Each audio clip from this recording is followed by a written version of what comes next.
What's up, faithful agents? Welcome back to another episode of the Faithful Agent Podcast. I am truly excited for you to be here as I talk today a story about an agent who chose 30 homes over 70, and it changed her life. I'm sharing a chapter from my book called The Balanced Breakthrough. You can go grab it literally wherever books are sold. I would be honored if you got it.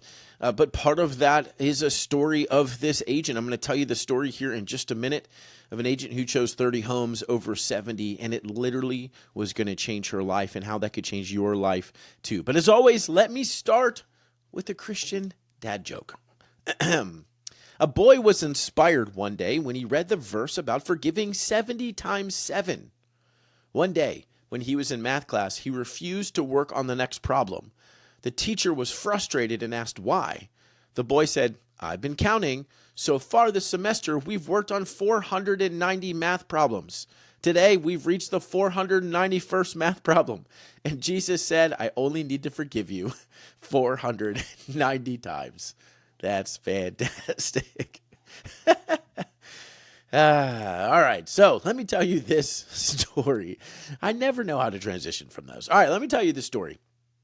So it was 2023, and I'm teaching at this real estate conference, and I'm sharing a lot of what ended up becoming the book. I hadn't written the book yet, and a woman comes up to me afterwards, and she says, "Garrett, I really appreciate your talk," but she introduced herself as a solo agent and a mom.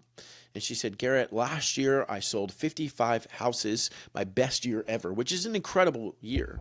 And she said, "Everyone keeps asking me what am I going to do this year, and I keep telling them 65 or 70 because," this is her words, "because we're supposed to do more, right?" And then she said, "But this year I'm going to do 30. I'm going to sell 30 homes, and it's going to change my life."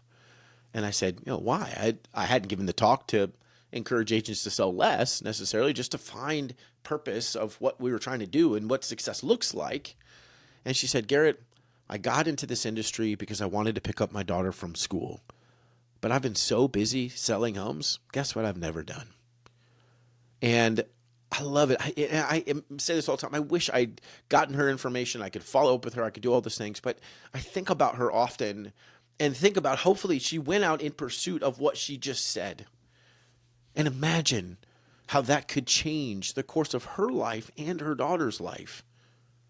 That she could intentionally say, you know what, I'm going to do less because I'm going to show up for what I want to show up for. Not for the client. I'm going to show up for those 30 clients, not for the 70 clients. I'm going to show up for my daughter.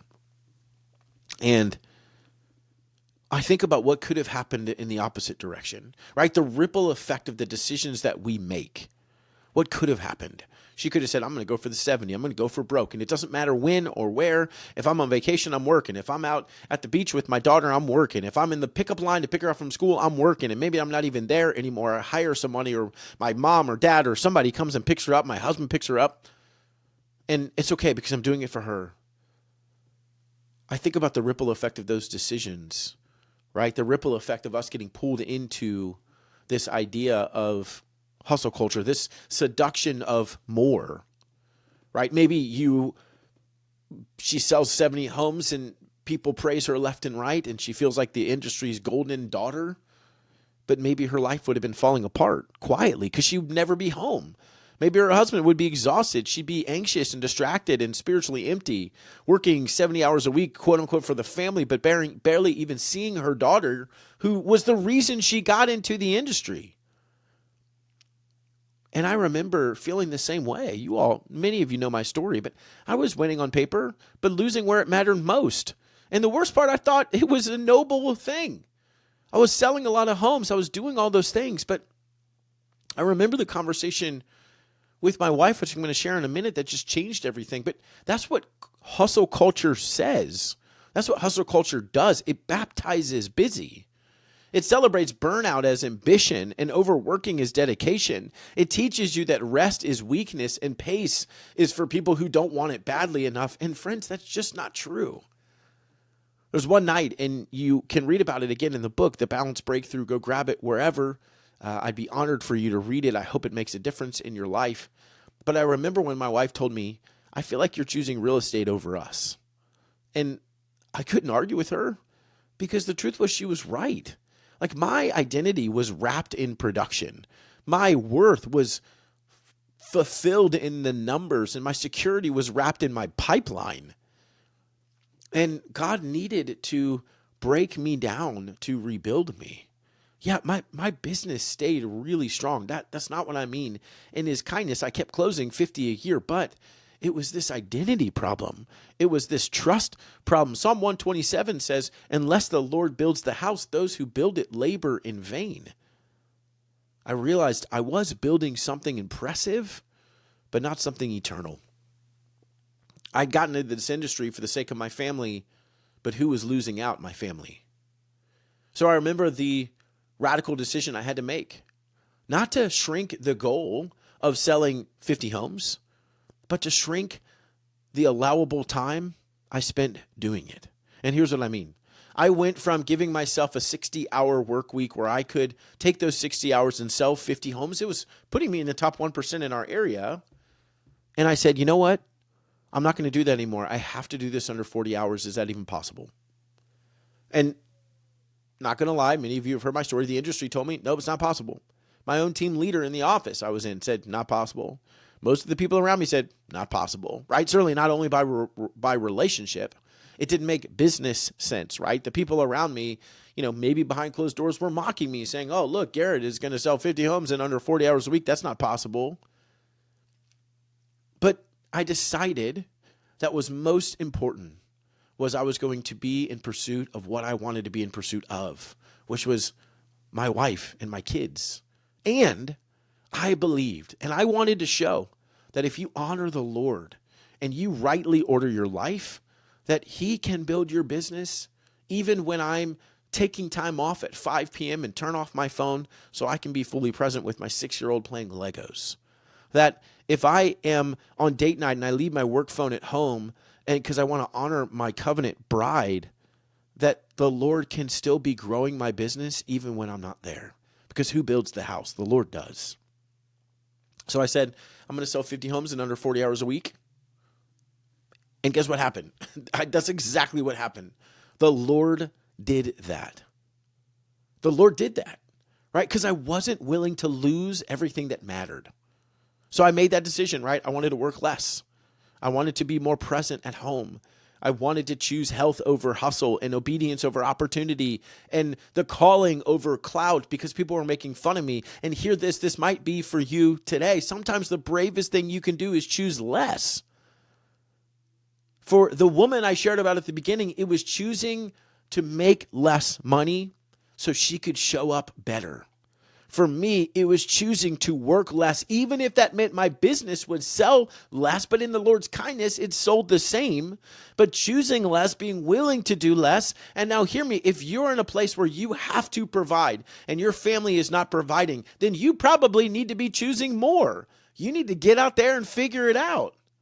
But if you're in a place where your family's okay and you keep hustling, you keep grinding, you keep making the excuse that at dinner you got to pick up the call and talk to that client, that you can't take 20 minutes off to be with your family, you probably need to start choosing less. I thought my income was going to tank.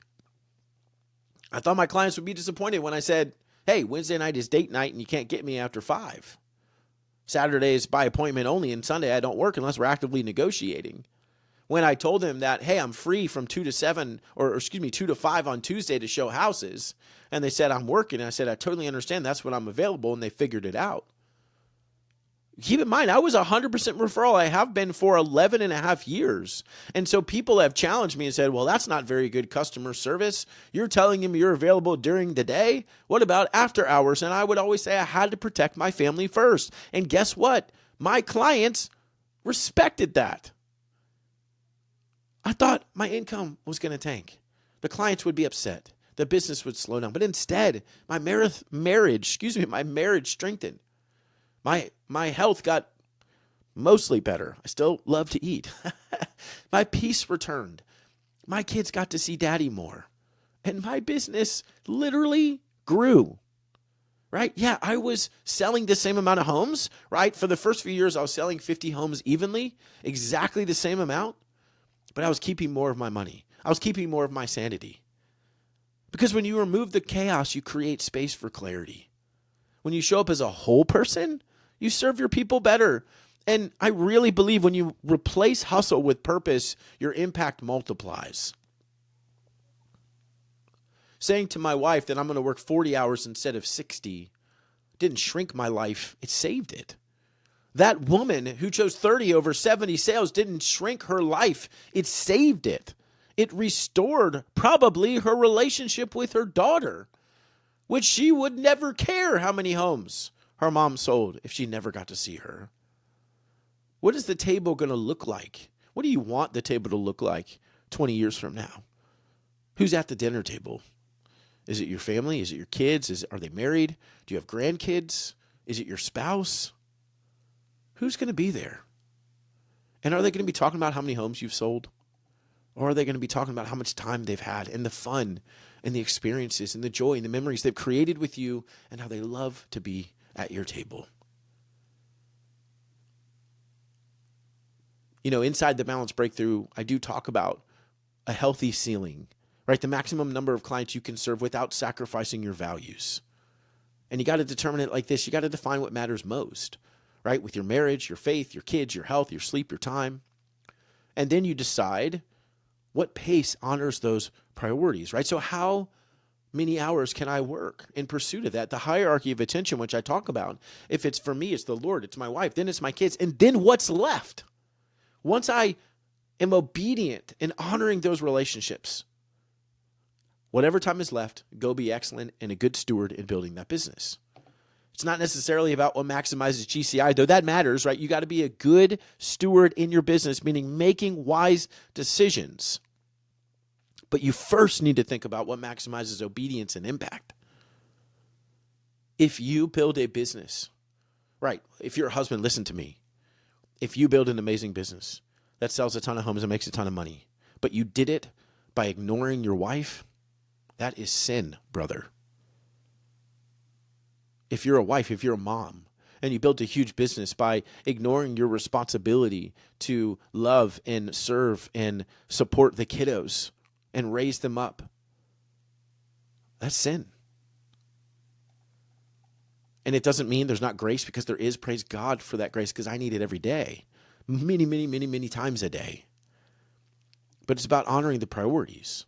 One more sale is not obedient sometimes. Turning down a sale so that you can go be at your kid's soccer game and be fully present there. Sometimes that's what obedience looks like. So you got to find the pace, and then you got to build systems that support that pace. Go back and listen to my solo episode from 2 weeks ago, and then you got to communicate it. You got to tell your team, you got to tell your spouse, you got to tell your clients, hey, this is when I'm free, right? These are my hours. You got to tell your spouse. I remember having the conversation with Rachel. Hey, okay, I'm going to cut down my hours to 40, and this is when I'm thinking I'm going to be available, right? From Monday to Friday, from 9 to 5, by appointment on Saturdays, right? I may have to take a call between 5 and 7 to help out a client. But if I do, or if I have to work late one night, I'm going to try to take a few hours off the next day, or as soon as I can, whatever. Are you okay with that? Business is an us thing, not a me thing, right? So you got to communicate what's going on. Clarity creates freedom. And then you have to protect it ruthlessly, because the world will always offer us more. And more is rarely neutral, my friends. It usually costs something. So here's the twist that most agents don't see. When you work fewer clients, or more intentional clients, when you have margin, when you're not operating at burnout, you serve each family better, which means they talk about you more. When I chose to work 40 hours, not 60 hours, it didn't hurt my referral business. It grew my referral business, because people refer agents who answer their phone, sure, who have time for them, yeah, but who aren't frantic, who don't seem overwhelmed, who follow up faithfully, who serve generously, who honor their families. When I would sit down with somebody, and nobody ever questioned my hours, but when I would sit down with someone, I was always ready to say, look, if I can't serve my family well, I certainly can't serve yours well. A hurried agent can never be a trusted advisor. So if you hear one thing today, hear this. Just like that woman in the story, you don't have to do more to be more. And if you want to be more, who do you want to be more to? The industry or to your family. You don't have to chase the industry scoreboard. You don't have to sacrifice your family for production. Like that woman, you can choose 30 over 70. You can choose 40 hours over 60. You can choose faithfulness over pressure. You can choose a pace that honors the Lord and protects your home. And I promise you, when you choose obedience over hustle, you'll find breakthroughs you didn't even know that you needed. Faithful agents, I truly love you. I am cheering for you. I am deeply here and committed to serving you. And I'd love to be in conversation. I hope you go grab the book, The Balanced Breakthrough, wherever it's sold, on Amazon, on Barnes & Noble, doesn't matter. You can go to garrettmaroon.com to find where it's sold. You can grab some free resources there. You can connect with me there. Whatever I can do to help. The reason I wrote the book, the reason that I do this podcast, my heart is to restore the real estate agent family. And what I've learned over years of coaching, what I've learned over years of helping other agents is simply this, that most of us got into this industry because we want to have more money and time freedom. And oftentimes we either have more time freedom or more money freedom, but rarely do we have both. And what I realized is if I want to help the agent family, I've got to help the agent's business first, because that's often what stands in the way. So I hope that as I do these solo episodes, I hope as you go grab those free resources at garrettmaroon.com, I hope when you go buy the book, maybe you buy 2 and you give it to a friend and you say, let's read this together and hold each other accountable. I hope that those things start to show you how to build a bigger, better business, which leads to a bigger, better life, the one that the Lord is calling you to, the one that you've always dreamed of. I hope that one day I get to meet your kids and your kids come up to me and say, Mr. Garrett, thank you for bringing mommy home. I love you guys. I genuinely do. That's why I do this podcast. And I hope that the conversation we had today will make a difference for you. If it did, share it with a friend. The whole point is just to get the word out. How do we go against the industry? How do we fight against what the world says matters? How do we build what the Lord says matters? Let's do that together. I love you, faithful agents. I will see you next week.